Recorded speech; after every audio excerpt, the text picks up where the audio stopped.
वाराणसी की तंग गलियों में एक महिला की कराहती चीखें आज भी हवा में गूंजती हैं।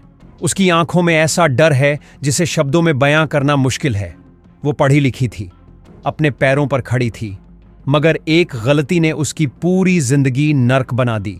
उसने प्यार किया था और यही उसकी सबसे बड़ी भूल बन गई।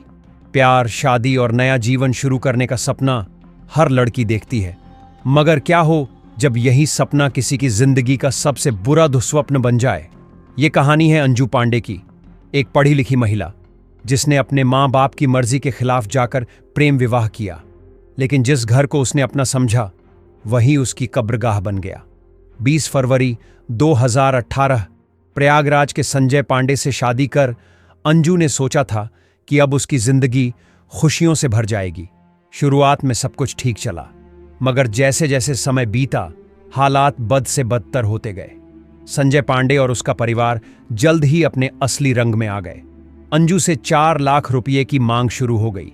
जब उसने इनकार किया तो उसके साथ ऐसा सलूक किया गया जो किसी भी इंसान की रूह तक को झकझोर दे।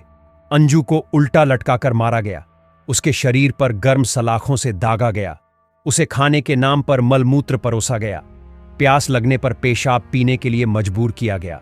यह प्रताड़ना दिन, महीने और फिर सालों तक चलती रही। अंजू का शरीर ही नहीं, आत्मा तक टूट चुकी थी, मगर उसने हार नहीं मानी। 15 फरवरी 2019 को अंजू ने एक बेटे को जन्म दिया। लगा कि शायद मां बनने के बाद उसके प्रति नजरिया बदलेगा, मगर हालात और भी खराब हो गए। पति संजय और उसके परिवार ने अब 5 लाख की नई मांग रख दी।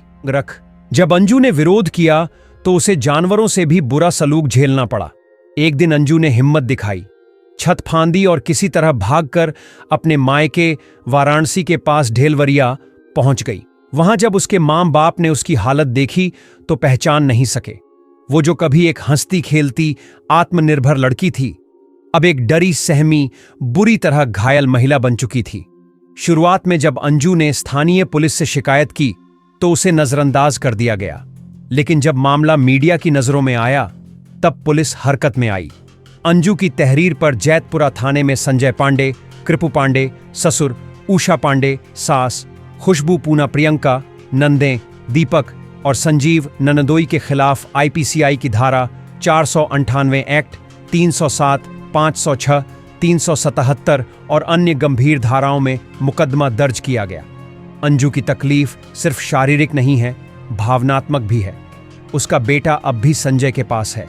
कोर्ट में केस चल रहा है, लेकिन इंसाफ की रफ्तार धीमी है। मां का दिल अपने बच्चे के लिए हर पल तड़पता है।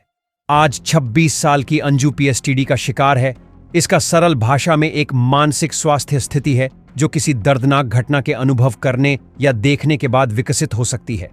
उसका इलाज वाराणसी के एक निजी अस्पताल में चला। पति का नाम सुनते ही वह कांपने लगती है। उसके चेहरे पर डर की परछाई अब भी साफ नजर आती है।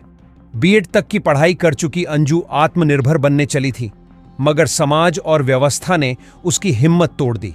अब वह सिर्फ एक ही मांग करती है, मेरे गुनहगारों को वो सजा मिले जो उन्होंने मेरे साथ की थी। उन्हें भी गर्म सलाखों से दागा जाए, उन्हें भी उसी तरह तड़पाया जाए। अंजू की कहानी उन सभी लड़कियों के लिए सबक है जो प्यार के नाम पर अपनी जिंदगी किसी गलत इंसान के हवाले कर देती हैं। अंजू का ये दर्द हमें बताता है कि सिर्फ प्यार काफी नहीं होता, समझदारी और सुरक्षा की भी उतनी ही जरूरत है। अंजू पांडे की लड़ाई अब भी जारी है। वो हार मानने को तैयार नहीं है। उसकी कहानी एक चेतावनी है, एक झंझोड़ देने वाली दास्तान है जो समाज के हर कोने तक पहुंचनी चाहिए। अगर आप चाहते हैं कि अंजू जैसे पीड़ितों को इंसाफ मिले तो इस स्टोरी को अधिक से अधिक शेयर करें। समाज की चुप्पी ही अत्याचारियों की ताकत होती है। आवाज उठाइए, क्योंकि अगली अंजू कोई और न हो,